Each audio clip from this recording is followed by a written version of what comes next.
Today I'm going to be going over the new datasheets with the new Death Guard Codex. So I think I'll start off with the Lord of Virulence, since that is of course the new Death Guard model. Now the Lord of Virulence is very nice in melee because its melee weapon, the Plague Claw, has ×2 strength, AP 3, damage 2, and although you do have to add 1 to your hit rolls, at strength 8, the Lord of Virulence is really looking like quite a deadly option, even compared to the Lord of Contagion, and of course the Lord of Virulence and all of the Death Guard Lords got this, as well as Chaos Lords and Chaos Lords in the Terminator's armor got the Master of Destruction aura, which basically meant nearby Death Guard units within 6 inches get to reroll hit rolls of 1, which is of course super nice, because like Lord of Contagion also did get this.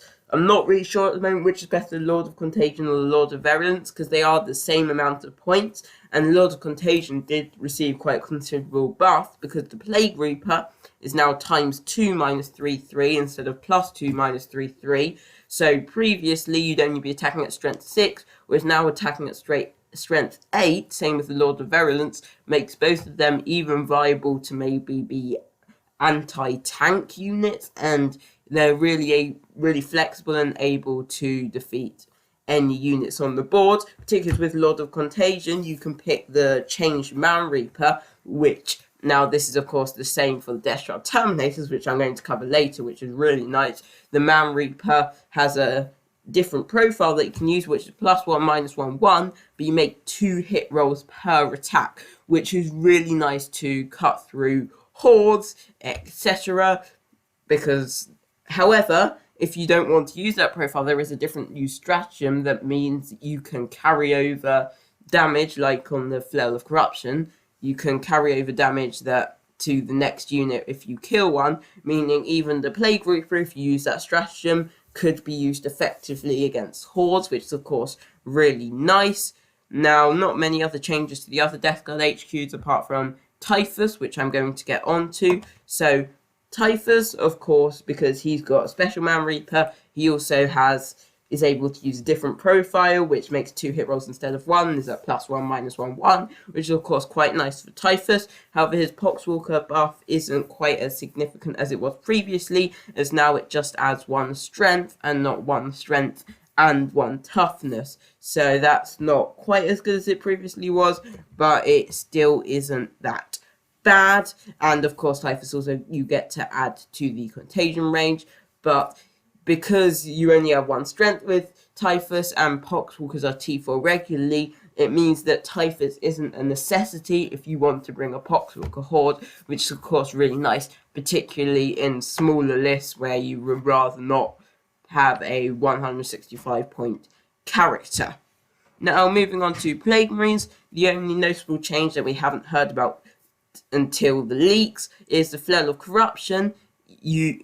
And of course you make D2 hit rolls instead of D3 per attack, but the main difference is that attack damage doesn't carry over if it's not all allocated, which is of course very annoying, because it means Flail of Corruptions aren't quite as good against hordes, but they are still pretty decent, because you're still getting 4 attacks at +1 -2/2, so 5 -2/2. And of course you can use the stratagem, which allows you to carry over damage. So although it did receive a slight nerf, the Flail of Corruption still is a pretty viable option for the Plague Marines. Now moving on to Cultists, not much there. With Poxwalkers, again, not too much of a difference, although because of course the new Disgustingly Resilient doesn't work on them because they're only 1 wound, they were still at least able to keep a 6-up Feel No Pain, which is quite nice, and combined with their base stats of Tough 4 and the fact they hit on 4s no matter how many are left in the unit, Poxwalkers are still a viable horde for just 5 points a model. So getting that 6-up Feel No Pain is really nice to have a massive resilient horde.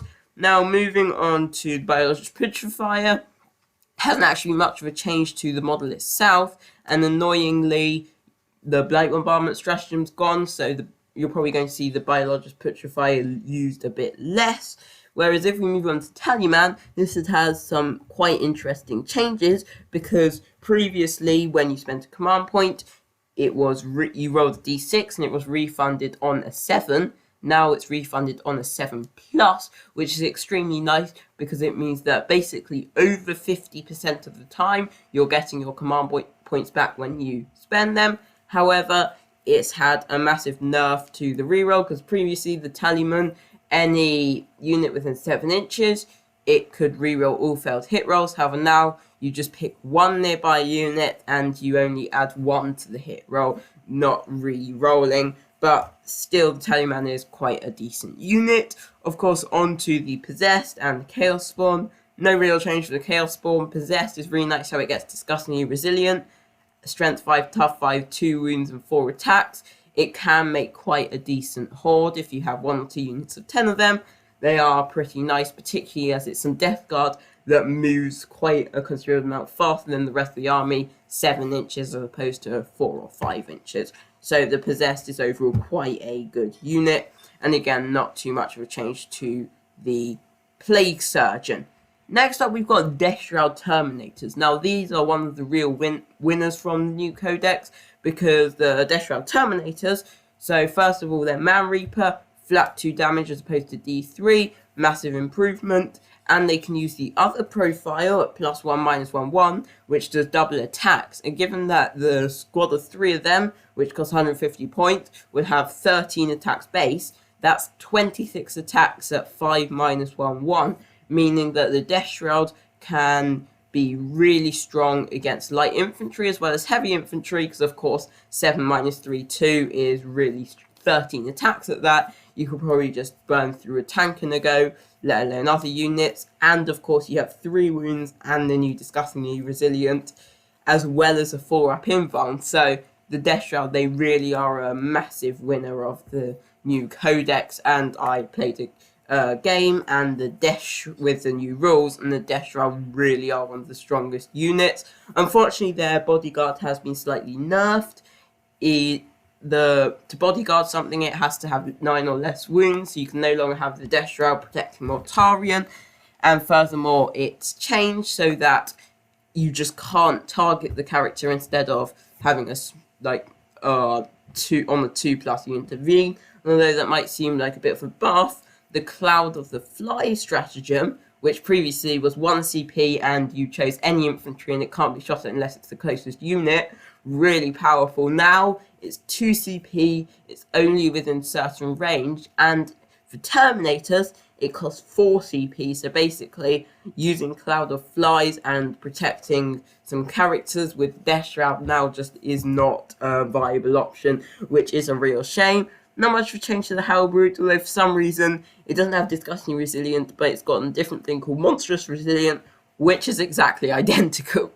Anyway, moving on to Noxious Blightbringer and Foul Blightspawn. Noxious Blightbringer is pretty much the same as it was previously, whereas the Foul Blightspawn has received a bit of a nerf, although I still think it's quite good. So first of all, it's Plague Sprayer.